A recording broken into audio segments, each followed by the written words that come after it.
ನೂತನ ಕಟ್ಟಡ ಮತ್ತು ಭೋಜನ ಶಾಲೆಯ ಲೋಕಾರ್ಪಣೆ ಇದೇ ಬರುವ ಫೆಬ್ರವರಿ 5, 6, 7 ಹಮ್ಮಿಕೊಂಡಿದ್ದೇವೆ. 5ನೇ ತಾರೀಕಿಗೆ ಧಾರ್ಮಿಕ ಕಾರ್ಯಕ್ರಮಗಳು ಹಾಗೂ ಸಂಗೀತ ಕಾರ್ಯಕ್ರಮಗಳು ಎರಡೂ ಆರಂಭ ಆಗ್ತದೆ. 6ನೇ ತಾರೀಕಿಗೆ ಸಾಯಂಕಾಲ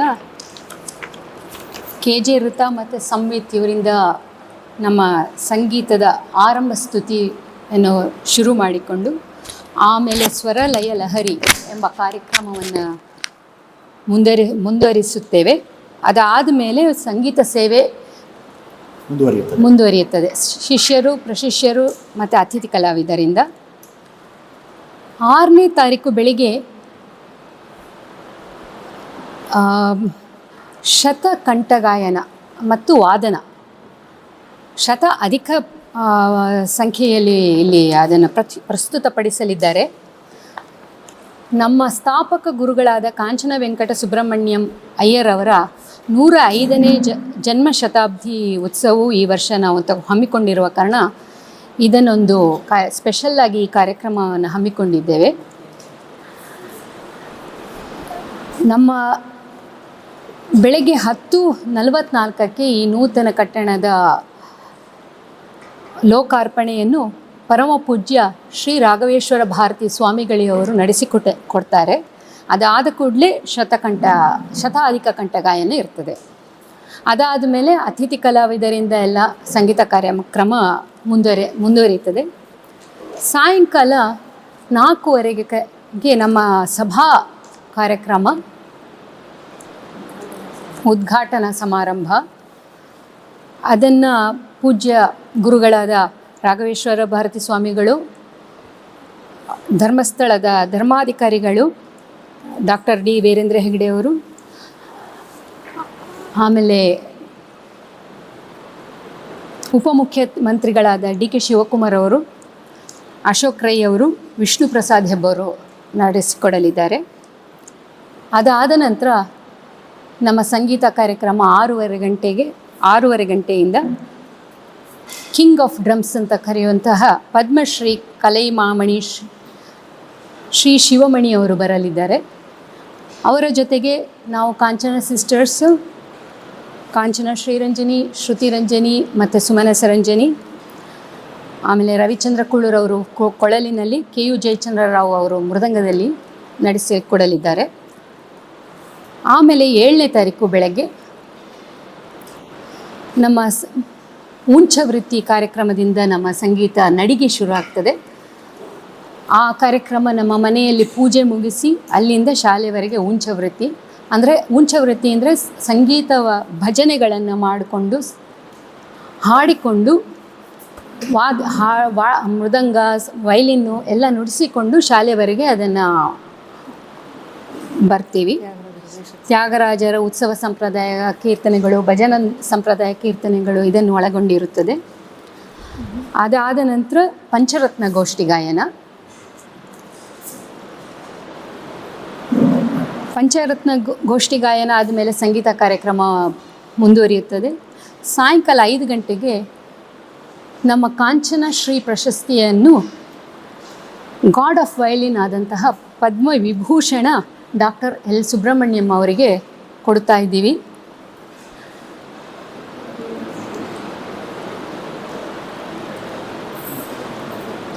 ಅವತ್ತು ನಮ್ಮ ಸಭಾ ಕಾರ್ಯಕ್ರಮದಲ್ಲಿ ಬಾನ್ಸುರಿ ಸ್ವರಾಜ್ ಅವರು, ಕ್ಯಾಪ್ಟನ್ ಬ್ರಿಜೇಶ್ ಚೌಟ, ಸದಾನಂದ ಗೌಡ್ರು, ಆಮೇಲೆ ಗಂಗಾಧರ ನೆಕ್ಕರಾಜೆ ಇವರುಗಳು ಪಾಲ್ಗೊಂಡಲಿದ್ದಾರೆ. ಇದಾದ ನಂತರ ಪ್ರಮುಖ ಸಂಗೀತ ಕಾರ್ಯಕ್ರಮವನ್ನು ಪದ್ಮಭೂಷಣ ಡಾಕ್ಟರ್ L. ಸುಬ್ರಹ್ಮಣ್ಯಂ ಮತ್ತು ಪದ್ಮಶ್ರೀ ಕವಿತಾ ಕೃಷ್ಣಮೂರ್ತಿ ಅವರು ನಡೆಸಿಕೊಡಲಿದ್ದಾರೆ. ಇದು ನಮ್ಮ ಸಣ್ಣ ರೂಪುರೇಷೆ. 5ನೇ ತಾರೀಕಿಗೆ ನಮ್ಮ ಕಾರ್ಯಕ್ರಮ ಶುರು ಆದರೆ ಸಾಯಂಕಾಲ 7ನೇ ತಾರೀಕು ರಾತ್ರಿವರೆಗೆ ಇರ್ತದೆ.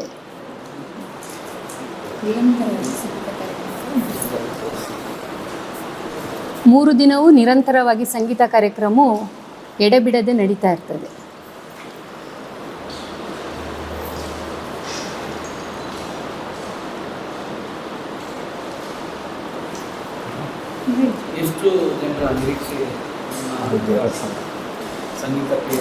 ಸಂಗೀತ ಪ್ರಿಯರು ಒಟ್ಟಿಗೆ ನಮ್ಮ ನಿರೀಕ್ಷೆ ಪ್ರಕಾರ ಒಂದು 5,000-6,000 ಜನವನ್ನು ನಿರೀಕ್ಷೆ ಮಾಡಿ. ಅದು ಹೇಗೆಂದರೆ ನಾವೀಗ 2-3 ದಿವಸ ಸೆಗ್ರಿಗೇಟ್ ಮಾಡಿದ್ದೆ. 5ನೇ ತಾರೀಕಿಗೆ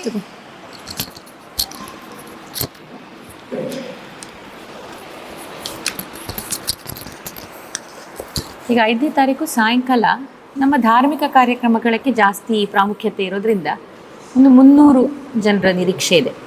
ಮತ್ತು 6ನೇ ತಾರೀಕು ಬೆಳಗ್ಗೆ ನಮ್ಮ ಪರ್ಫಾರ್ಮೆನ್ಸಿಗೆ ಒಂದು 150-120 ಜನ ಪರ್ಫಾರ್ಮರ್ಸ್ ಇದ್ದಾರೆ. ಅದರಲ್ಲಿ ಹಾಡು ಕಲಾವಿದರು, ಒಂದೇ ಅದನ್ನು ಶತಕಂಠ ಗಾಯನ ಅಂತ ಹೇಳಿ ಶತಾಧಿಕ ಅಂತ ಆರ್ಟಿಸ್ಟ್ ಅವರು ನಮ್ಮ ರಾಜ್ಯದ ಮೂಲೆ ಎಲ್ಲ ಕಡೆಯಿಂದ ಆ ದಿವಸ ಇಲ್ಲಿ ಬಂದು ಒಟ್ಟಿಗೆ ಸಂಗೀತ ಕಾರ್ಯಕ್ರಮವನ್ನು ಗಾಯನ, ವೈಲಿನ್, ಮೃದಂಗ, ಖಂಜೀರ, ಫ್ಲೂಟ್, ವೀಣೆ ಇದೆಷ್ಟು ಸೇರಿ ನಾವು ಆ್ಯಕ್ಚುಲಿ 105ನೇ ವರ್ಷ ನಮ್ಮ ಸ್ಥಾಪಕ ಗುರುಗಳದ್ದು ಅಂತ ಶತಕಂಠ ಗಾಯನ ಅಂತ ಹೊರಟಾಗ ಅದರ ನಮಗೇನಾದರೂ ತುಂಬ ಒಳ್ಳೆ ರೆಸ್ಪಾನ್ಸ್ ಬಂದು ಈಗ 120ಕ್ಕೂ ಮೀರಿ ಎನ್ರೋಲ್ಮೆಂಟ್ಸ್ ಆಗಿದ್ದಾರೆ. ಅದಕ್ಕೆ ಹಾಗೂ ಇನ್ನಿತರ ಜಿಲ್ಲೆಗಳು ಅನೇಕ ಕಲಾವಿದರು ಇದಕ್ಕೋಸ್ಕರ ಈ ಒಂದು ಕಾರ್ಯಕ್ರಮಕ್ಕೋಸ್ಕರ ಆ ದಿವಸ ಬರ್ತಾ ಇದ್ದಾರೆ. ಈ ಕಾರ್ಯಕ್ರಮ ನಂತರ ಆಲ್ರೆಡಿ ಅದಕ್ಕೆ ಪ್ರಾಕ್ಟೀಸ್ ಎಲ್ಲ ಶುರು ಮಾಡ್ಕೊಂಡಿದ್ದಾರೆ. ಆಮೇಲೆ ಸಾಯಂಕಾಲ ಅವತ್ತು ಎಲ್ಲ ನಮ್ಮ ರಾಮಚಂದ್ರಪುರ ಮಠ ಸ್ವಾಮಿಗಳು, ಹೆಗ್ಡೆಯವರು ಮತ್ತು ಡಿ.ಕೆ. ಶಿವಕುಮಾರ್ ಎಲ್ಲ ಬರೋದ್ರಿಂದ ನಮ್ಮ ಎಕ್ಸ್ಪೆಕ್ಟೇಷನ್ ಒಂದು 1,500ದಿಂದ 2,000ವರೆಗೆ ಆ ಒಂದು ಹೊತ್ತಿನ ಕಾರ್ಯಕ್ರಮದ ಎಕ್ಸ್ಪೆಕ್ಟೇಷನ್ ಇದೆ. ಅದಾದಮೇಲೆ ಕಿಂಗ್ ಆಫ್ ಡ್ರಮ್ಸ್ ಶಿವಮಣಿ ಅವರದ್ದೊಂದು 600-700 ಜನ ಎಕ್ಸ್ಪೆಕ್ಟೇಷನ್ಸ್ ನಮ್ಮದು. ಮತ್ತು ನೆಕ್ಸ್ಟ್ ಡೇಗೆ 600 ಅಥವಾ 1,000, 600-1,000 ಆಗ್ಬೋದು ಅಂತ ಹೇಳಿ 5 ಹಾಲ್ ಟೋಟಲ್ ಒಂದು ಹಾಲ್.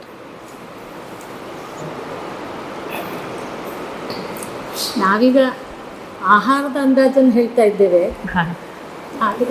Floating population may be basically ಆಹಾರ ವ್ಯವಸ್ಥೆ ಇರಬೇಕಲ್ವ, ಅದಕ್ಕೋಸ್ಕರ ಆಲೋಚನೆ ಅದರಲ್ಲಿ ಹೇಳ್ತಾ ಇದ್ದೇವೆ. ಎಲ್ಲ 5 ಬೆಳಗ್ಗೆ ರಾತ್ರಿ ಊಟದ ಇಲ್ಲೇ ವ್ಯವಸ್ಥೆ ಎಲ್ಲ ಬಂದವರಿಗೆ ಅಷ್ಟು ಜನರಿಗೂ ಸಮಯಕ್ಕೆ ಸರಿಯಾಗಿ ಒದಗಿಸುವ ವ್ಯವಸ್ಥೆಯನ್ನು ಬೆಳಗ್ಗೆ ತಿಂಡಿ, ಮಧ್ಯಾಹ್ನ ಊಟ, ಸಂಜೆ ಉಪಹಾರ, ರಾತ್ರಿ ಭೋಜನ ಇಷ್ಟು.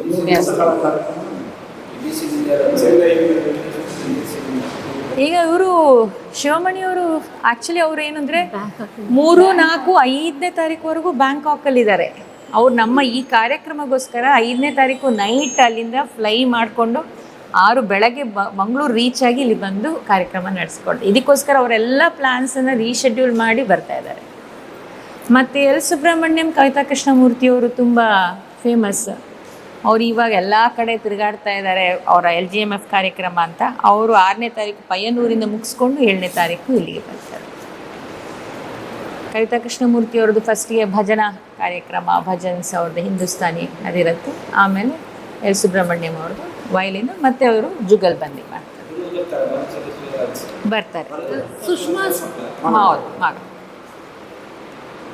ನಮ್ಮ ಧ್ಯೇಯ, ಉದ್ದೇಶ, ಆಸೆ, ಆಕಾಂಕ್ಷೆ ಏನಿತ್ತು ಅಂದರೆ ಏನು ಇದೆ ಈಗವರೆಗೆ ಏನಿತ್ತು, ಮುಂದೆ ಏನಿದೆ ಅಂದರೆ ಪ್ರತಿಯೊಬ್ಬ ಮನುಷ್ಯನಿಗೂ ಸಂಗೀತ ನಾದದ ಅತ್ಯವಶ್ಯಕ ಇವಾಗಿನ ಸ್ಟೇಟಸ್, ಇವಾಗಿನ ಪರಿಸ್ಥಿತಿಯಲ್ಲಿ ಪ್ರತಿಯೊಬ್ಬರು ನೀವು ಯಾವ ಡಾಕ್ಟ್ರ್ ಹತ್ರ ಹೋಗಿ, ಯಾರ ಹತ್ರನೂ ಹೋಗಿ ಅವ್ರು ಕೇಳೋದು ಚೆನ್ನಾಗಿ ಒಳ್ಳೆಯ ಶಾಸ್ತ್ರೀಯ ಸಂಗೀತ ಕೇಳಿ, ಮನಸ್ಸಿಗೆ ಆನಂದ ಆಗಬೇಕು. ಅದು ನಿಮಗೆ ತುಂಬ ಒಳ್ಳೆಯ ಫಲ ಕೊಡ್ತದೆ. ಯಾಕೆ ಹೇಳ್ತಾರೆ ಅಂದರೆ ಆ ಶಾಸ್ತ್ರೀಯ ಸಂಗೀತ ತುಂಬ ನಮ್ಮ ಧಾರ್ಮಿಕ ಮತ್ತು ಸಾಂಸ್ಕೃತಿಕ ಕ್ಷೇತ್ರದಲ್ಲಿ ತುಂಬ ಇಂಪಾರ್ಟೆಂಟ್. ಸೊ ಇದನ್ನು ಎಷ್ಟೋ ತಲೆಮಾರುಗಳ ಹಿಂದೆ ಕಾಂಚನದ ಪೂರ್ವಜರು ಮದ್ರಾಸಿನಿಂದ ಈ ಹಳ್ಳಿಗೆ ಬಂದು ಇಲ್ಲಿ ದೇವಾಲಯ, ವಿದ್ಯಾಲಯ, ಸಂಗೀತದ ಆಲಯವನ್ನು ಅವರು ಸ್ಥಾಪಿಸಿದರು. ಯಾವುದೇ ನಿರೀಕ್ಷಣೆ ಇಲ್ಲದೆ ಸ್ಥಾಪಿಸಿದರು. ಆವಾಗ ಮುಖ್ಯ ಉದ್ದೇಶ ಏನಂದರೆ ಇಲ್ಲಿ ಈ ಕ್ಷೇತ್ರದಲ್ಲಿ, ಈ ಪರಿಸರದಲ್ಲಿ ಸಂಗೀತ ಚೆನ್ನಾಗಿ ಕೇಳಬೇಕು, ಸಂಗೀತ ಚೆನ್ನಾಗಿ ಬರಬೇಕು, ಒಳ್ಳೆಯ ಸಂಗೀತದ ಒಳ್ಳೆಯ ಕಲಾವಿದರ ಹುಟ್ಟು ಹಾಕಬೇಕು ಎನ್ನುವ ಒಂದು ಆಸೆಯಿಂದ ಅವರು ಇಲ್ಲಿ ಗುರುಕುಲ ಪದ್ಧತಿಯಲ್ಲಿ ಇಲ್ಲಿ ಸಂಗೀತದ ಒಂದು ಅಭ್ಯಾಸವನ್ನು ಶುರು ಮಾಡಿದರು. ಆವಾಗ ಈ ಪರಿಸರದಿಂದ ಸುಮಾರು ಜನ ಕಾಂಚನದಲ್ಲೇ ಇಲ್ಲೇ ಉಳ್ಕೊಂಡು ಎಷ್ಟೋ ವರ್ಷ 10, 15, 20 ವರ್ಷ ಇಲ್ಲೇ ಇದ್ದು ಈ ಕಾಂಚನ ಮನೆಯಲ್ಲೇ ಸಂಪೂರ್ಣವಾಗಿ ಸಂಗೀತ ಅಭ್ಯಾಸ, ಬರೀ ಸಂಗೀತ ಅಭ್ಯಾಸ ಅದನ್ನು ಮಾಡಿ ಕೊನೆಗೆ ಕಾಂಚನ ವೆಂಕಟ ಸುಬ್ರಹ್ಮಣ್ಯಯ್ಯರ್ ಅವರು ಹೇಗೆ ಅಂದರೆ ಇನ್ನೂ ಇವರು ಸಂಗೀತ ಕಾರ್ಯಕ್ರಮ ನೀಡುವಾಗ ಅವರಿಗೆ ಯಾವುದೇ ಜೀವನದಲ್ಲಿ ಯಾವುದೇ ತೊಂದರೆ ಆಗಬಾರ್ದು ಅಂತೇಳಿ ಅನೇಕರಿಗೆ ಅವರ ಸ್ವಂತ ಭೂಮಿಯನ್ನು ದಾನ ಮಾಡಿ, ಯಾಕಂದರೆ ಕೃಷಿ ಮಾಡಿ ನಿಮ್ಮ ಜೀವನೋಪಾಯ ಆಗ್ತದೆ, ಸಂಗೀತವನ್ನು ನೀವು ಎಷ್ಟು ಜನರಿಗೆ ಆಗುತ್ತೆ ಹೇಳ್ಕೊಡಿ ಅಂತೇಳಿ. ಸೊ ಹಾಗೆ ಶುರುವಾದದ್ದು. ಇವತ್ತಿಗೆ ಈ ಕಾಂಚನ ಹಳ್ಳಿಯಲ್ಲಿ ನೀವು ಯಾರನ್ನು ಕೇಳಿ, ಒಂದು ಒಳ್ಳೆಯ ಕಾರ್ಯಕ್ರಮ ಆದರೆ ಒಂದು ನಮಗೆ ಸಿಟಿಯಲ್ಲಿ ಆಗುವಷ್ಟೇ ಲೆವೆಲಲ್ಲಿ ಒಂದು ರಿವ್ಯೂ ಬರ್ತಾರೆ. ಇವತ್ತು ನಿನ್ನೆ ನಿಮ್ಮ ಕಾರ್ಯಕ್ರಮದಲ್ಲಿ ಆ ಮೃದಂಗದವರು ಒಂದು ಅದ್ಭುತ ನುಡಿಸಿದರು, ಈ ವೈಲಿನ್ ಇಷ್ಟು ಚೆನ್ನಾಗಿತ್ತು. ನಾವು ಈ ಕೆಲವು ಎಲ್ಲ ನಾವು ಎಲ್ಲಿ ಬೆಂಗಳೂರಲ್ಲಿ ಕೇಳ್ತೇವೆ, ಅಷ್ಟು ಚೆನ್ನಾಗಿ ಇಲ್ಲಿ ನಮ್ಮ ಹಳ್ಳಿಯವರು ಕೇಳ್ತೀವಿ. ನಮಗೆ ಅದು ತುಂಬ ಒಂದು ಪ್ರೌಡ್ ಮೂಮೆಂಟ್. ಸೊ ಕ್ಷೇತ್ರ ನಾವು ಮಾಡುವ ಕೆಲಸ ಒಂದು ಸಾರ್ಥಕತೆ ಭಾವನೆ ಕೊಡ್ತದೆ. ಸೊ ಅದು ಮುಖ್ಯವಾಗಿ. ಅದಲ್ಲದೆ ಅವರು ತಮ್ಮ ನಿಷ್ಕಲ್ಮಶವಾದ ಸೇವೆಯ ಮನೋಭಾವದಿಂದ ಇಲ್ಲಿಯ ಹಳ್ಳಿಯ ಜನರಿಗೆ ಒಳ್ಳೆ ವಿದ್ಯಾಭ್ಯಾಸ ಬರಬೇಕು, ಅವರು ಎಲ್ಲಿ ದೇಶದಲ್ಲಿ ಅಥವಾ ವಿದೇಶದಲ್ಲಿ ಎಲ್ಲಿ ನೆಲೆಸಿದ್ರು ಕಾಂಚನಕ್ಕೆ ಹೆಸರು ಬರಬೇಕು ಎಂಬ ಆಸೆಯಿಂದ ಈ ವಿದ್ಯಾಲಯಗಳು, ಆಮೇಲೆ ಪೋಸ್ಟ್ ಆಫೀಸು, ಹಾಗೆ ಇನ್ನಿತರ ಅನೇಕ ದೇವಾಲಯಗಳು ಎಲ್ಲ ರೀತಿಯಲ್ಲೂ ಅವರು ಕೊಡುಗೆ ನೀಡಿದ್ದಾರೆ. ಆದ ಕಾರಣ ಈ ಸಂಗೀತದ ಇತಿಹಾಸದಲ್ಲಿ, ಸಂಗೀತದ ಕ್ಷೇತ್ರದಲ್ಲಿ, ಸಂಗೀತದ ಭೂಪಟದಲ್ಲಿ ಕಾಂಚನ ನಮ್ಮ ಹೇಗೆ ತಿರುವಾಯಿಯಾರು ತ್ಯಾಗರಾಜ ಸ್ವಾಮಿಗಳ ಕ್ಷೇತ್ರ ಎಂದು ಗುರುತಿಸಲ್ಪಟ್ಟಿದೆ, ಹಾಗೆ ಕರ್ನಾಟಕದ ತಿರುವಾಯರ್ ಅಂತೇಳಿ ಈ ಕಾಂಚನ ಕ್ಷೇತ್ರವನ್ನು ಎಲ್ಲರೂ ದೊಡ್ಡ ದೊಡ್ಡ ಸಂಗೀತಗಾರರು ಇದುವರೆಗೆ ಅದನ್ನು ಹೇಳಿ ಪ್ರಶಂಸಿಸಿಕೊಂಡಾಗಿದ್ದಾರೆ. ತಿರುವಾಯೂರು ತಮಿಳುನಾಡು, ಅದು ತ್ಯಾಗರಾಜರ ಸಮಾಧಿ ಇರುವ ಒಂದು ಜಾಗ. ಎಲ್ಲ ದೇಶದಿಂದ ವಿದೇಶದಿಂದ ಅನೇಕ ಸಂಗೀತಗಾರರು ಅಲ್ಲಿ ಹೋಗಿ ಸಂಗೀತ ಸೇವೆ ನಿರಂತರವಾಗಿ ಮಾಡ್ತಾ ಇರ್ತಾರೆ. ಪುಷ್ಯ ಬಹುಳ ಪಂಚಮಿ ಜನವರಿಯಲ್ಲಿ ನಡೀತದೆ. ಆ ದಿವಸ ತ್ಯಾಗರಾಜ ಆರಾಧನೆ. ಆ ಸಮಯದಲ್ಲಿ ಒಂದು 5-6 ದಿವಸ ಎಲ್ಲ ಕಡೆಯಿಂದ, ವಿಶ್ವದಿಂದ ಎಲ್ಲ ಕಡೆ ಸಂಗೀತಗಾರರು ಅಲ್ಲಿ ನಿರಂತರವಾಗಿ ಬೆಳಗ್ಗೆ 9ರಿಂದ ರಾತ್ರಿ 10 ಗಂಟೆವರೆಗೆ ಸಂಗೀತ ಸೇವೆ ಮಾಡ್ತಾನೇ ಇರ್ತಾರೆ. ಸೊ ಅದೇ ಥರದ ಒಂದು ಭಾವನೆಯಲ್ಲಿ ಇಲ್ಲಿ ಅದೇ ಥರ ಆಗಬೇಕೆಂಬ ಆಸೆಯಲ್ಲಿ ಇಲ್ಲಿ ನಮ್ಮ ಪೂರ್ವಜರು ಈ ಕ್ಷೇತ್ರವನ್ನು ಸಂಗೀತ ಕ್ಷೇತ್ರ ಮಾಡಬೇಕಂತೇಳಿ ಮಾಡ್ತಾ ಇದ್ದಾರೆ. ಇದಕ್ಕೆ ಈವಾಗ ಬೆಂಗಳೂರು, ಮೈಸೂರು, ಮಂಗಳೂರು, ತಮಿಳುನಾಡು ಎಲ್ಲ ಕಡೆಯಿಂದಲೂ ನಾವು ಕಾಂಚನೋತ್ಸವ ಮಾಡುವಾಗ ಆ ಕಡೆಯಿಂದ ಬಂದವರೆಲ್ಲರೂ ಇಲ್ಲೆಲ್ಲ ಈ ಹೋಟೆಲ್ಗಳು ಎಲ್ಲಿ ಸಿಗುತ್ತೆ ಅಲ್ಲೆಲ್ಲ ಟ್ರೈ ಮಾಡ್ತಾರೆ. ಇಲ್ಲಾಂದ್ರೆ ನಮ್ಮ ಮನೆಯಲ್ಲೇ ಸಾಧಾರಣ ಆ ಸಮಯದಲ್ಲಿ ಒಂದು 200ರಿಂದ 300 ಜನ 3 ದಿವಸ ಇದ್ದು ಸೇವೆಯನ್ನು ಮಾಡಿಕೊಂಡು ನಮ್ಮೊಂದಿಗೆ ಆನಂದವಾಗಿ ಸಂಗೀತಮಯವಾದ ಕ್ಷಣಗಳನ್ನು ಕಳೀಲಿಕ್ಕೆ ಪ್ರಾರಂಭ ಮಾಡಿದ್ದಾರೆ. ಆದ ಕಾರಣ ಆ ಉತ್ಸಾಹ ಎಲ್ಲ ನೋಡಿ ನಮಗೆ ಈ ಯಾಕೆ ಈ ಕಟ್ಟಡವನ್ನು ನಾವು ನಿರ್ಮಿಸಬೇಕು ಅಂತೇಳಿ ಯೋಚನೆ ಮಾಡಿದ್ವಿ ಅಂದರೆ, ಈಗ ದೊಡ್ಡ ದೊಡ್ಡ ಸಂಗೀತ ವಿದ್ವಾಂಸರ ಆಗಮನ ತುಂಬ ಜಾಸ್ತಿ ಆಗ್ತಾಯಿದೆ. ಇವಾಗ ನಮ್ಮ ಸಂಗೀತದ ಧ್ರುವ ತಾರೆಗಳಂತೇಳಿ ನಾವು ಅನಿಸ್ಕೊಳ್ಪಟ್ಟ ಇತ್ತೀಚಿನ ತ್ರಿಚಿ ಶಂಕರನ್, ಮೃದಂಗ ವಿದ್ವಾಂಸರಾದ ತ್ರಿಚಿ ಶಂಕರನ್, ಕಾರೈಕುಡಿ ಮಣಿ ಸಾರ್, ಉಮಾಯಲ್ಪುರಂ ಶಿವರಾಮನ್, ಇವರನ್ನೆಲ್ಲ ಇಂಥ ದಿಗ್ಗಜರನ್ನು ನೋಡಲಿಕ್ಕೆ ನಾವು ಪಟ್ಟಣದಲ್ಲಿ ಕ್ಯೂ ನಿಲ್ತೇವೆ. ಅಂಥವರು ಸುಖವಾಗಿ ಖುಷಿಯಾಗಿ ಇಲ್ಲಿ ಬಂದು ನಮ್ಮ ಕ್ಷೇತ್ರಕ್ಕೆ ಬಂದು ನಾವು ಇಲ್ಲಿ ನುಡಿಸ್ಬೇಕಂತೇಳಿ 2 ದಿವಸ ಇದ್ದು ನುಡಿಸ್ಕೊಂಡು ಹೋಗ್ತಾರೆ. ಸೊ ಅಷ್ಟು ಒಂದು ಮಣ್ಣಿನ ಮಹಿಮೆ ಅಂತೇಳಿ ನಾವು ಹೇಳ್ತೀವಿ. ಅಷ್ಟು ಒಂದು ಆದ ಕಾರಣ ಏನಾಯಿತು, ಪ್ರೇಕ್ಷಕರ ಸಂಖ್ಯೆ ನಮಗೆ ತುಂಬ ಜಾಸ್ತಿ ಆಯಿತು, ಸಭಾಭವನ ಸಣ್ಣದಾಯಿತು. ಸೊ ಆದ ಕಾರಣ ನಮ್ಮ ರಾಜಶೇಖರ್ ಅವರು ಅವರಿಗೆ ಇಲ್ಲ ಇನ್ನೂ ಜಾಸ್ತಿ ಆಗ್ತಾರೆ, ಆದ ಕಾರಣ ನಾವು ಇದನ್ನು ಇನ್ನೂ ದೊಡ್ಡದು ಮಾಡಬೇಕು, ಒಳ್ಳೆಯ ಒಂದು ಕಾರ್ಯಕ್ರಮಕ್ಕೆ ಇನ್ನೂ ಎಲ್ಲ ರೀತಿಯಲ್ಲೂ ಈ ಹಳ್ಳಿಯಲ್ಲಿ ಒಂದು ಒಳ್ಳೆಯ ಒಂದು ಸಭಾಭವನ ಇರಬೇಕು, ಸಂಗೀತಕ್ಕೆ ಮೀಸಲಾದ ಈ ವಿಶೇಷವಾದ ಸಭಾಭವನ ವಿಶ್ವದಿಂದ ಎಲ್ಲಿ ಬಂದರೂ ಕಾಂಚನದಲ್ಲಿ ಸಂಗೀತ ನಿರಂತರವಾಗಿ ನಡೆಯಬೇಕೆಂಬ ಆಸೆ ಇದು ನಮ್ಮ ರಾಜಶೇಖರ್ ಅವರ ಮತ್ತು ನಮ್ಮ ಕಾಂಚನ ಮನೆತನದವರ ಎಲ್ಲರ ಕನಸು. ಆ ಕನಸಿನ ಕೂಸೇ ಈ ಸಭಾಭವನ ಈಗ ಫೆಬ್ರವರಿ 5, 6, 7ಕ್ಕೆ ಉದ್ಘಾಟನೆ. ಸಾಧಾರಣ 2 ಕೋಟಿ ಬಜೆಟ್ ಟೋಟಲಿ ನಾವು ನಮ್ಮ ಅಂಕಿಅಂಶ ಪ್ರಕಾರ ಆಗ್ತಾ ಇದೆ. ಆಲ್ಮೋಸ್ಟ್ 2 ಕೋಟಿ ಆಗ್ತಾ ಇದೆ ಇದಕ್ಕೆ.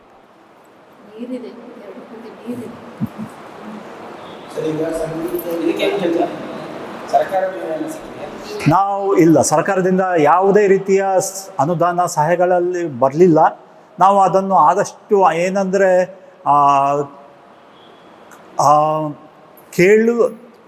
ಕೇಳಿದ್ದೀವಿ, ಬಟ್ ಅದನ್ನು ಎಕ್ಸ್ಪೆಕ್ಟ್ ಮಾಡಿಕೊಂಡು ಕೂತ್ಕೊಂಡು ನಾವು ನಮ್ಮ ಕೆಲಸ ಇದು ನಾವು ಯಾರ ಹತ್ರನೂ ಅಪೇಕ್ಷೆ ಮಾಡಲಿಲ್ಲ. ದೇವರು ನೋಡ್ಕೊಳ್ತಾರೆ, ನಾವು ಮಾಡಿದ್ದೇವೆ, ಅದು ಆ ಋಣದಿಂದ ನಾವು ಮಾಡಬಹುದು ಎಂಬ ಧೈರ್ಯದಿಂದ ನಾವು ಈಗ ಈ ಸಾಹಸಕ್ಕೆ ಕೈ ಹಾಕಿದ್ದೇವೆ.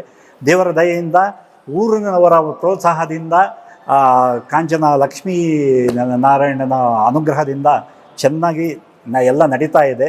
ಇನ್ನು ಈ ಕಾರ್ಯಕ್ರಮಗಳು ಯಾವುದೇ ನಿರ್ವಿಘ್ನವಾಗಿ ನಡೆಯದ ಹಾಗೆ ನಮಗೆ ಏನಂದರೆ ನಮ್ಮ ದೊಡ್ಡ ಶಕ್ತಿ ಅಂದರೆ ನಮ್ಮ ಊರಿನ ಜನರ ಬೆಂಬಲ. ಅದು ನಮಗೆ ನಿಜವಾದ ಒಂದು ಶಕ್ತಿ. ಅವರು ನಮ್ಮೊಟ್ಟಿಗೆ ಈ ಎಲ್ಲ ಕೆಲಸಕ್ಕೂ ಕೈ ಜೋಡಿಸಿದ್ದಾರೆ. ಆದ ಕಾರಣ ಯಶಸ್ವಿ ಆಗುವ ಎಲ್ಲ ಒಂದು ಪ್ರಾರ್ಥನೆಯನ್ನು ನಾವು ಮಾಡ್ತಾ ಇದ್ದೀವಿ. ಹೌದು, ಈ ಮನೆತನಕ್ಕೆ 300 ವರ್ಷದ ಇತಿಹಾಸ ಇದೆ. ಕಾಂಚನ ಮನೆತನ ಅವರು ಸಂಗೀತ ವಿದ್ಯಾಭ್ಯಾಸಕ್ಕೆ ಅಂತ 1949ರಿಂದ 1952ರವರೆಗೆ ಮಾತ್ರ ಚೆನ್ನೈಯಲ್ಲಿದ್ದರು. ಯಾಕೆಂದ್ರೆ ಅವರ ಗುರುಗಳೆಲ್ಲ ಹೇಳಿದರು, ನೀವು ಅಲ್ಲಿ ಪ್ರೋಗ್ರಾಮು ಜಾಸ್ತಿ ಅವಕಾಶ ಸಿಗುತ್ತೆ. ಆಮೇಲೆ ನನ್ನ ಪತಿಯವರು 3 ವರ್ಷದ ಮಗು ಅಲ್ಲಿಂದ ಕಾಂಚನಕ್ಕೆ ಬಂದಾಗ, ಇಲ್ಲಿ ದೇವಸ್ಥಾನದಲ್ಲೆಲ್ಲ ಹಾವು ಬರುತ್ತೆ, ಇಲ್ಲೇ ನಾವು ಇರಬೇಕು, ಎಲ್ಲೆಲ್ಲೋ ಇರಬಾರ್ದು ಅಂತ ಹೇಳಿ, ಬೇಡ ಅಲ್ಲೆಲ್ಲ ಬೇಡ ಅಂತ ಇಲ್ಲೇ ನೆಲೆಸ. ಬೇರೆ ಚೆನ್ನೈಯಲ್ಲಿ 3 ವರ್ಷ ಮಾತ್ರ ಇದ್ದದ್ದು, 3 ವರ್ಷ. 72ನೇ ಕಾಂಚನೋತ್ಸವ ಅಂತ. ಅದಕ್ಕೆ ಮೊದಲು ಮಂಗಳೂರಿನಲ್ಲಿ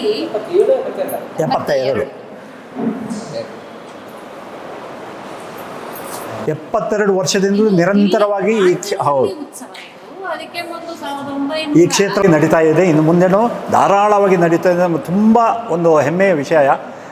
ಯಾಕೆ ಈ ವಿಚಾರ ಹೇಳ್ತಾ ಇದ್ದೇನೆ ಅಂದರೆ, ಕಾಂಚನ ಸಹೋದರಿಯರು ಬೆಂಗಳೂರಿನಲ್ಲಿ ಅನೇಕ ಯುವ ಕಲಾವಿದರು, ಇವತ್ತಿಗೆ ರಾಜ್ಯ ಅಂತಾರಾಷ್ಟ್ರೀಯ ಮಟ್ಟದಲ್ಲಿ ಕಾರ್ಯಕ್ರಮ ನೀಡುವ ಅನೇಕ ಕಲಾವಿದರು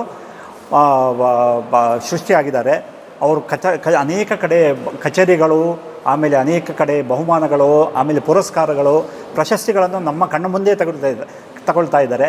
ಅದು ಅಲ್ಲದೆ ಅಮೇರಿಕದ ಫೀನಿಕ್ಸ್ ನಗರದಲ್ಲಿ ಮತ್ತು ನಮ್ಮ ಕಾಂಚನ ಲಕ್ಷ್ಮೀನಾರಾಯಣ ಸಂಗೀತ ಶಾಲೆಯು ಅನೇಕ ವಿವಿಧ ರೀತಿಯ ಅಲ್ಲಿ ಕಾರ್ಯಕ್ರಮಗಳನ್ನು ನೀಡ್ತಾ ಇದೆ.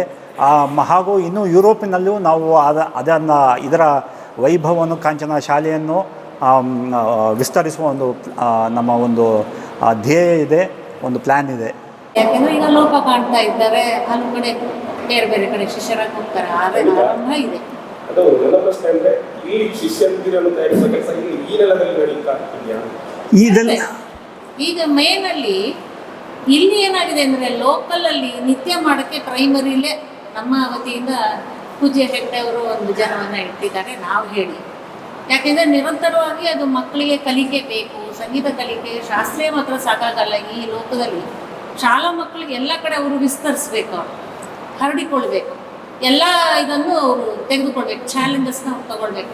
ಆ ದೃಷ್ಟಿಯಿಂದ ಅವರು ಕ್ಲಾಸಿಕಲ್ ಮ್ಯೂಸಿಕ್ ಕಲಿತಿದ್ದಾರೆ, ದೇವರನಾಮ, ದಾಸರ ಪದಗಳು, ಭಜನ್ಗಳು ಇತ್ಯಾದಿಗಳನ್ನು ಅದಕ್ಕೆ ಅಂತ ಒಬ್ಬರು ಟೀಚರ್ನ ಇವಾಗ ನೇಮಕವೇ ಮಾಡಿದೆ. ನಾನಿರುವಾಗ ಮಕ್ಕಳಿಗೆ ಸಹಾಯ ಮಾಡ್ತೇನೆ ಆ ರೀತಿ. ಆಮೇಲೆ ಈಗ ವರ್ಕ್ಶಾಪ್ಗಳು ನಡೆಯುತ್ತೆ ಬೆಂಗಳೂರಿನಲ್ಲಿ, ಅನೇಕ ವರ್ಕ್ಶಾಪ್ಗಳು ನಡೆಯುತ್ತೆ. ಜೊತೆಗೆ ಆ ಮಕ್ಕಳು ಈ ಹಳ್ಳಿಯನ್ನು ನೋಡಬೇಕು ಅಂತ ಕಳೆದ ಮೇನಲ್ಲೂ ಅವರು ಒಂದು ವರ್ಕ್ಶಾಪ್, ಒಂದು 10-12 ದಿವಸ ವರ್ಕ್ಶಾಪ್ ಮಾಡಿದ್ರು. 30 ಮಂದಿ ಮಕ್ಕಳಿದ್ದರು ಬೆಂಗಳೂರಿಂದ ಬಂದವರು. ಮನೆಯಲ್ಲಿ ನಿಂತು ಹಗಲು ರಾತ್ರಿ ಅದೇ ಕೆಲಸ. ಆಮೇಲೆ ಇವರು ವೋಕಲ್ ಆ್ಯಂಡ್ ವಯಲಿನ್ ವರ್ಕ್ಶಾಪ್ಸ್ನ ಇಲ್ಲಿ ಕರ್ಕೊಂಡು ಬಂದು ಮಕ್ಕಳನ್ನು ಕರ್ಕೊಂಡು ಬಂದು ಮಾಡ್ತಾನೆ ಇದ್ದಾರೆ.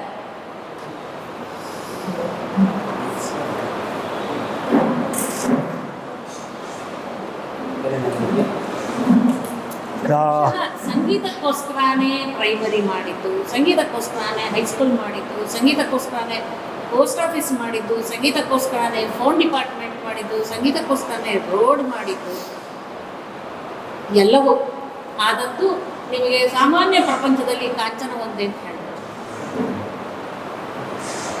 ಅದಕ್ಕೊಂದಕ್ಕೆ ಅಂತಲೇ ಇಲ್ಲಿ ಎಲ್ಲೂ ಬೆಳೆದಿದೆ. ಇನ್ನು ಎಲ್ಲೂ ನಿಮಗೆ ಸಿಕ್ಕಲ್ಲ. ನೋಡಿ, ದಯವಿಟ್ಟು ನೀವು ಪತ್ರಿಕಾಗರ್ತರು ನನಗಿಂತಲೂ ಹೆಚ್ಚಿನ ಅಧಿಕವಾದ ವ್ಯಕ್ತಿ ನಿಮಗಿದೆ, ಆದ ಕಾರಣ ನಿಮಗೆ ಗೊತ್ತಾಗುತ್ತೆ. ದೇವಸ್ಥಾನಗಳಲ್ಲೂ ಅಷ್ಟೇ ಶಾಸ್ತ್ರೀಯ ಸಂಗೀತ 5 ದೇವಸ್ಥಾನದ ಆಡಳಿತ ಇತ್ತು ಕಾಂಚನದಲ್ಲಿ. ಅದು ಕೆಲವು ಕಾಲಾಂತರದಲ್ಲಿ ತಪ್ಪೋಯ್ತು, ಈಗ 2 ದೇವಸ್ಥಾನ ಇದೆ. ಈ ನಮ್ಮ ದೇವಸ್ಥಾನಗಳಲ್ಲಿ ಹೆಚ್ಚಿನ ಸಂಗೀತ ನಡೆಯುತ್ತೆ. ದೇವರ ಉತ್ಸವಾದಿಗಳಲ್ಲೂ ಸಂಗೀತ ಹೆಚ್ಚು. ನಮ್ಮ ಕಂಚಿನ ಸಂಗೀತ ಮ್ಯೂಸಿಕ್ ಅಕಾಡೆಮಿ ವತಿಯಿಂದ ಅಲ್ಲಿ ಕಂಚಿನ ಕಾರ್ಯಕ್ರಮ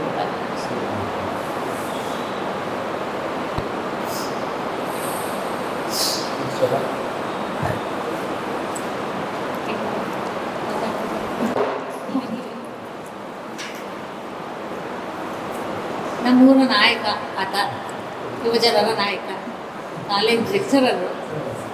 ಬಹಳ ಸಹಕಾರ ಎಲ್ಲದರಲ್ಲೂ ಉಂಟು ನಮಗೆ ಆತನಿಂದ. ದೇವಸ್ಥಾನ ಆಗಲಿ, ನಮ್ಮ ಸಂಗೀತ ಶಾಲೆ ಆಗಲಿ.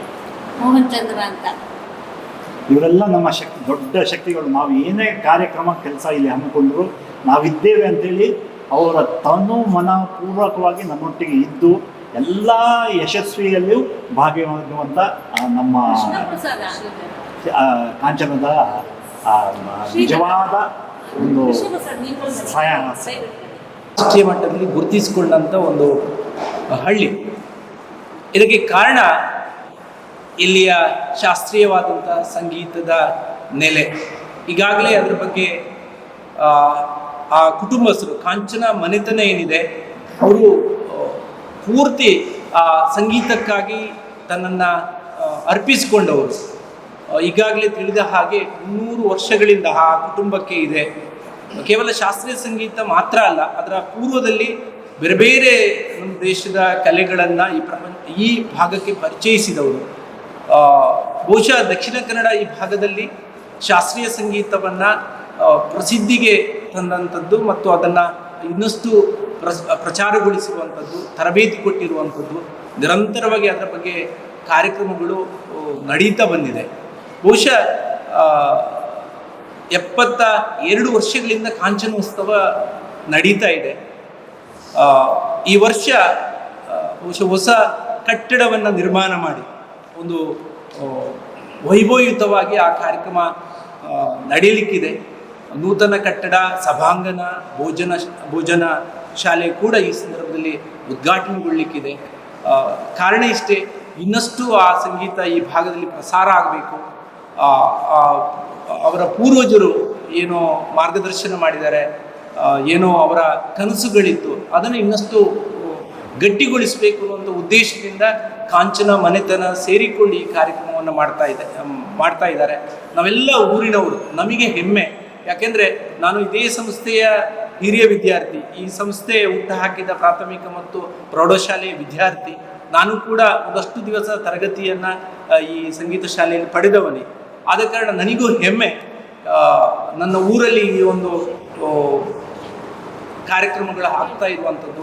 ಆದ ಕಾರಣ ಅನೇಕ ದಿನಗಳಿಂದ ಅವರ ಜೊತೆ ನಮಗೆ ಏನು ಸಾಧ್ಯವ ಆ ರೀತಿಯ ಸಹಕಾರವನ್ನು ಕೊಡ್ತಾ ಇದ್ದೀವಿ. ಊರಿನವರೆಲ್ಲರೂ ಆ ಜೊತೆ ಬೇರೆ ಬೇರೆ ಸಂಘ ಸಂಸ್ಥೆಯವರ ಮುಂದಾಳತ್ವದಲ್ಲಿ ನಾಡಿದ್ದು ನಡೆಯುವಂಥ ಕಾರ್ಯಕ್ರಮಕ್ಕೆ ನಾವೆಲ್ಲ ಸಂಘಟಿತರಾಗ್ತಾ ಇದ್ದೀವಿ. ಆಮಂತ್ರಣ ಪತ್ರಿಕೆಯನ್ನು ತಲುಪಿಸ್ತಾ ಇದ್ದೀವಿ. ಜೊತೆಗೆ ಅದಕ್ಕೆ ಬೇಕಾದಂಥ ಪೂರಕವಾದಂಥ ಕಾರ್ಯಗಳನ್ನು ಕೂಡ ನಾವೆಲ್ಲರೂ ಸೇರಿ ಮಾಡ್ತಾ ಇದ್ದೀವಿ. ಈ ಸಂದರ್ಭದಲ್ಲಿ ಎಲ್ಲ ಸಂಗೀತಾಭಿಮಾನಿಗಳು ಜೊತೆಗೆ ಈ ಊರಿನ ಸರ್ವರು ಈ ಒಂದು ಕಾರ್ಯಕ್ರಮಗಳಲ್ಲಿ ಭಾಗಿಗಳಾಗಬೇಕಾಗಿ ನಾನು ಸರ್ವರ ಪರವಾಗಿ ಕೇಳಿಕೊಳ್ತಾ ಇದ್ದೀನಿ. ಕಾಂಚನ ಸಂಗೀತ ಶಾಲೆ ಹೇಳುವುದಕ್ಕಿಂತಲೂ ಹೆಚ್ಚು ಸಂಗೀತದ ಒಂದು ಕ್ಷೇತ್ರ ಇದು. ಆ ಕ್ಷೇತ್ರದ ಭಾವನೆ, ಕ್ಷೇತ್ರ ಅಂತಲೇ ಇಡೀ ಊರಿಗೆ ಒಂದು ಆ ಭಾವನೆ ಇದೆ. ಇಲ್ಲಿ ಸಂಗೀತದ ಒಂದು ಜೀರ್ಣೋದ್ಧಾರ, ಬ್ರಹ್ಮಕಲಶ ರೀತಿಯ ಉತ್ಸಾಹದಲ್ಲಿ ನಮ್ಮ ಜನ ಇದ್ದಾರೆ. ಎಲ್ಲ ಊರವರು ಸ್ವಯಂ ಪ್ರೇರಿತವಾಗಿ ಸೇರಿಕೊಂಡು ಈ ಹಬ್ಬವನ್ನು ಎದುರು ಕಾಣ್ತಾ ಇದ್ದಾರೆ. ಇನ್ನೊಂದು, ನಮ್ಮ ಈ ಕಾಂಚನ ಅಂದರೆ ಈ ಸಂಗೀತದಿಂದಲೇ ಇಡೀ ದೇಶಾದ್ಯಂತ ಪ್ರಸಿದ್ಧಿಗೆ ಬಂದಿದೆ.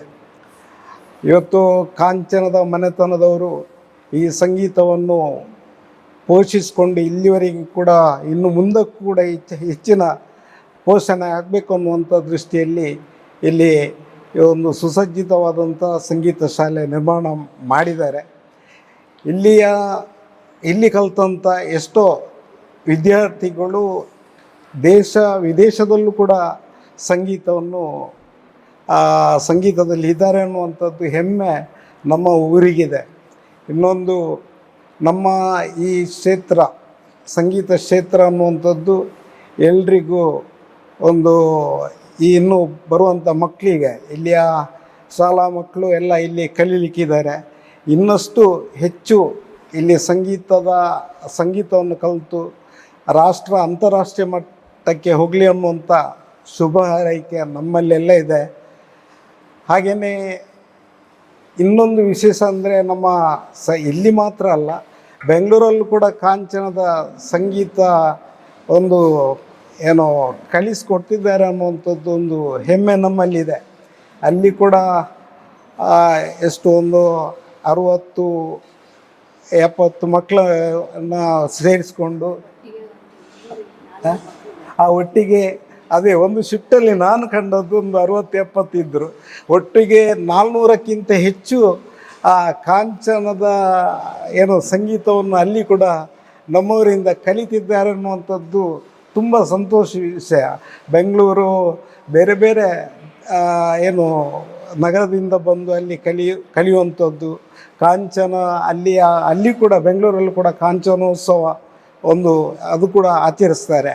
ಹಾಗಾಗಿ ಸಂಗೀತ ಅನ್ನುವಂಥದ್ದು ಒಂದು ವಿಶಿಷ್ಟವಾದಂಥ ತುಂಬ ಇವತ್ತಿನ ಸಮಾಜಕ್ಕೆ, ಒತ್ತಡದ ಸಮಾಜಕ್ಕೆ ಸಂಗೀತ ಭಾರಿ ಅತಿ ಮುಖ್ಯ. ನಾವು ಕಲ್ತಿಲ್ಲವಾದರೂ ಕೇಳಿ ನಮಗೆ ಆ ಸಂಗೀತದ ಅಭಿರುಚಿ ಇದೆ. ಒಂದು ಬಾರಿ ಸಂಗೀತ ಕೇಳಿದರೆ ನಾವು ಒಂದು ಬಾರಿ ತಟಸ್ಥ ಆಗ್ತೇವೆ, ನಾವು ಏನಿದ್ರೂ ಕೂಡ ಮರಿತೇವೆ. ಹಾಗೆ ಈ ಸಂಗೀತದ ಕ್ಷೇತ್ರ ಇನ್ನಷ್ಟು ಬೆಳಗಬೇಕು ಅನ್ನುವಂಥ ದೃಷ್ಟಿಯಲ್ಲಿ ಇಡೀ ಊರು ಒಂದಾಗಿದೆ. ಇನ್ನು ನಾವು ಬೇರೆ ಬೇರೆ ಕಡೆ ಮಂಗಳೂರು, ಆಮೇಲೆ ಉಪ್ಪಿನಂಗಡಿ, ಪುತ್ತೂರು, ಬೆಳ್ತಂಗಡಿ ಈ ಕಡೆ ಎಲ್ಲ ಒಂದು ತಂಡವಾಗಿ 20-25 ಮಂದಿ ತಂಡವಾಗಿ ಹೋಗಿ ಅಲ್ಲಿ ಇನ್ವಿಟೇಷನ್ ಎಲ್ಲ ಕೊಡುವಂಥ ಕೆಲಸ ಕೂಡ ಆಗಿದೆ. ಹಾಗೆ ಸಾರ್ವಜನಿಕರಿಂದಲೂ ಕೂಡ ಒಳ್ಳೆಯ ಸ್ಪಂದನೆ ಸಿಕ್ಕಿದೆ. ಹಾಗೆ ಯಶಸ್ವಿ ಆಗ್ತದೆ ಅನ್ನುವಂಥ ಭರವಸೆಯೊಂದಿಗೆ, ಶುಭ ಹಾರೈಕೆಯೊಂದಿಗೆ ನನ್ನ 2 ಮಾತನ್ನು ನಿಲ್ಲಿಸ್ತಾ ಇದ್ದೇನೆ. ನೀವು ಜನಪ್ರತಿನಿಧಿಯಾಗಿದ್ದವರು. ಹೌದು ಹೌದು ಸಂಗೀತದ ಬಗ್ಗೆ ಮಾತಾಡಿ. ಹೌದು ವಜತ್ತೂರು ಅಂತ ನಾವು ಗೂಗಲಲ್ಲಿ ಹಾಕಿದ್ರೆ ಅಷ್ಟು ಸಿಗ್ಲಿಕ್ಕಿಲ್ಲ. ಕಾಂಚನ ಅಂತ ಹಾಕಿದ್ರೆ ಎಲ್ಲ ಡೀಟೇಲ್ಸ್ಗಳು ಬರುತ್ತೆ. ಸಂಗೀತದ ಬಗ್ಗೆ ಮಾತಾಡಿ. ಹೌದು, ಸಂಗೀತದ ಇವರ ಕೊಡುಗೆ ಎಲ್ರಿಗೂ ಗೊತ್ತು. ಆದ್ರೆ ಬಹಳಷ್ಟು ಇವರು ಕೊಡುಗೆ ಕೊಟ್ಟಿದ್ದಾರೆ. ಅದನ್ನು ನೀವು ಒಂದು ಜನಪ್ರತಿನಿಧಿಯಾಗಿ ಇಲ್ಲ ಈ ಸಮಾಜದ ವ್ಯಕ್ತಿಯಾಗಿ ಅದನ್ನು ಸ್ವಲ್ಪ ಅಂದ್ರೆ ಶಾಲೆ ಆಗಿರ್ಬೋದು, ದೇವಾಲಯಗಳಾಗಿರ್ಬೋದು, ಯಾಕಂದ್ರೆ ಇಲ್ಲಿ ಗುರುತಿಸುವಂಥದ್ದು ಬಹಳ ಪ್ರಮುಖವಾಗಿ ಸಂಗೀತ ಮಾತ್ರ. ಹೌದು. ವಿಶೇಷವಾಗಿ ನಾನು ಒಂದು ಜನಪ್ರತಿನಿಧಿಯಾಗಿ ಹೇಳಬೇಕಾದ್ರೆ, ನಮ್ಮ ಸರ್ಕಾರದಕ್ಕಿಂತಲೂ ಹೆಚ್ಚು ಈ ಕಾಂಚನ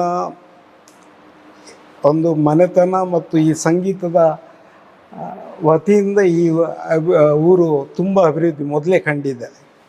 ಇಲ್ಲಿ ಕುಗ್ರಾಮ ಆದರೂ ಕೂಡ ಇಲ್ಲಿ ರಸ್ತೆಗಳು ಮತ್ತು ಬ್ರಿಡ್ಜ್ಗಳು, ಅನಂತರ ವಿದ್ಯುತ್ತು ಮತ್ತು ಶಾಲೆ, ಸಂಗೀತ ಶಾಲೆ, ಹೈಸ್ಕೂಲು, ಇದು ಬೇರೆಲ್ಲ ಊರಿಗಿಂತ ಮೊದಲಾಗಿ ನಮ್ಮ ಊರಲ್ಲಿ ಆಗಿದೆ.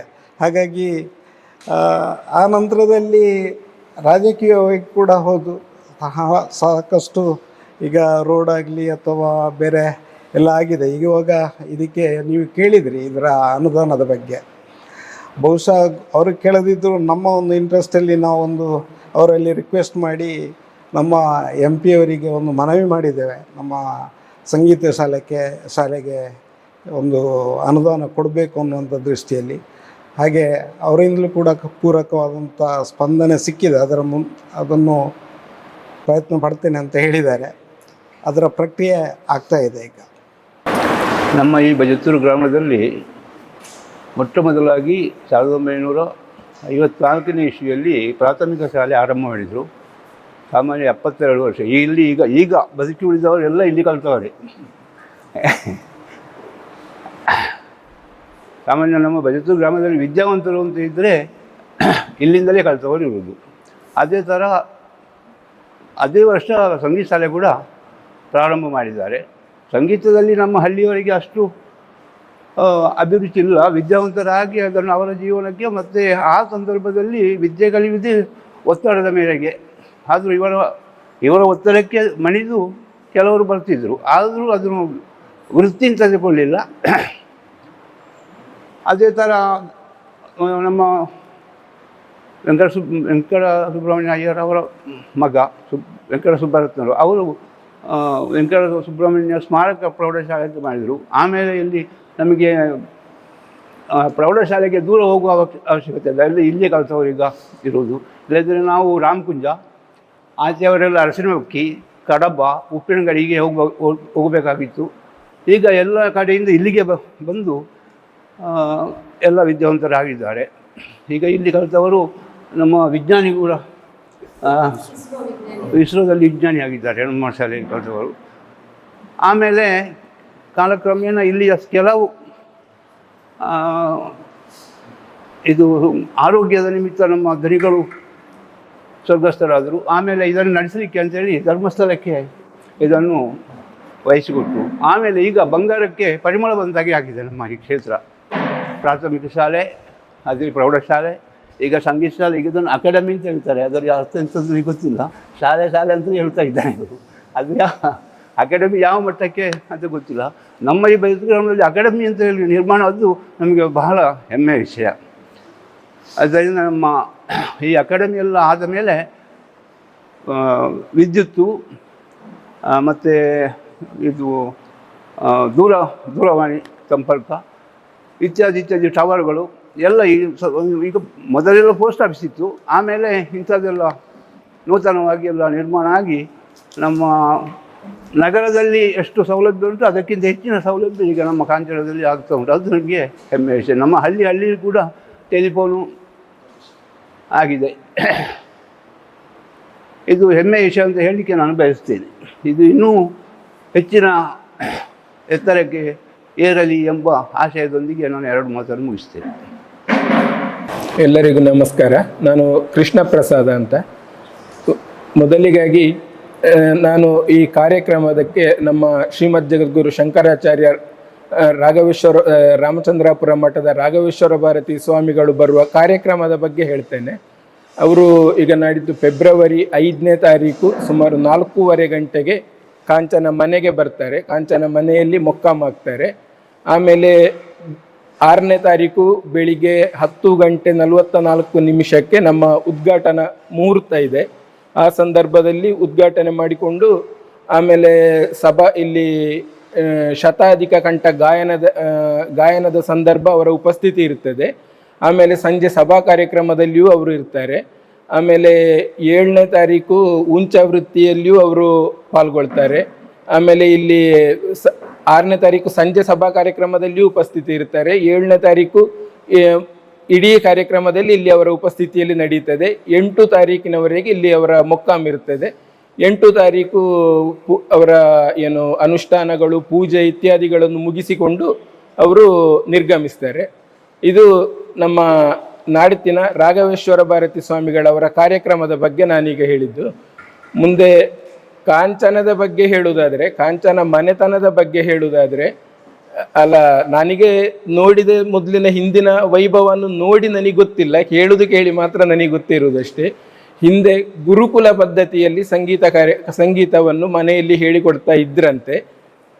ಹಾಗೆ ಅಂತೂ ಈಗ ನನ್ನ ಅನುಭವದ ಪ್ರಕಾರ, ಈಗಾಗಲೇ ಅಮ್ಮ ಹೇಳಿದರು, ದಕ್ಷಿಣ ಕನ್ನಡ ಜಿಲ್ಲೆಯಲ್ಲಿ ಎಲ್ಲಿ ಕರ್ನಾಟಕ ಶಾಸ್ತ್ರೀಯ ಸಂಗೀತ ಇದ್ದರೂ ಅದು ಅದರ ಮೂಲ ಕಾಂಚನವೇ.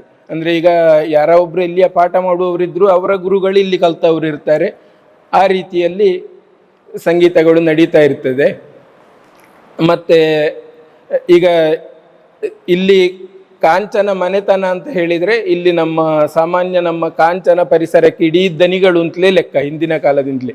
ಈಗ ನಾವು ಎಲ್ಲರೂ ಇಲ್ಲಿ ಇರುವವರು ಎಲ್ಲರೂ ಒಂದಲ್ಲ ಒಂದು ಅವರ ಭೂಮಿಯೇ ನಮ್ಮ ಸ್ವಾಧೀನದಲ್ಲಿ ಇರುವ ಭೂಮಿಗಳು. ಇವತ್ತು ಕೆಲವು ಒಂದಷ್ಟು ಇದರಲ್ಲಿ ಯಾವುದು ನಮ್ಮ ಡಿಕ್ಲರೇಷನ್ ಇದು ಗೇಣಿ ಹಕ್ಕಿನ ಸಂದರ್ಭದಲ್ಲಿ ಹೊಂದಿರಬಹುದು, ಆಮೇಲೆ ಬೇರೆ ಹೀಗೆ ಇರುವ